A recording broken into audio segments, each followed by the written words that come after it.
זו ארוחת הבוקר המפנקת שלי. עצרתי רגע, ראיתי שהשעה כבר 11, זהו, זמן לארוחת בוקר. יש פה 240 גרם פירות טריים שחתכתי, יש פה 250 גרם יוגורט, ויש פה 3 כפיות. כפית של שבבי קקאו אורגני, כפית של זירי צ'יה, וכפית של זירי פשטן שהשריתי ברבע כוס מים למשך כמה שעות. זהו, ארוחה טעימה, מזינה, מפנקת ושווה.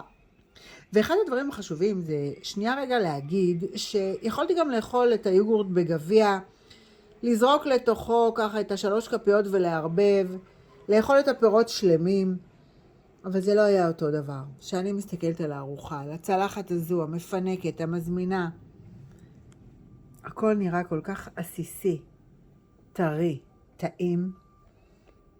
אני מרגישה שאני ראויה. אני אוהבת אותי, וזה מה שחשוב. שהאהבה שלנו לעצמנו תבוא לידי ביטוי ולתת לנו את מה שאנחנו צריכות ולא את מה שמתחשק, בא לנו או אנחנו רוצות. זהו, שיהיה לנו בוקר טוב ושיהיה לי בתיאבון.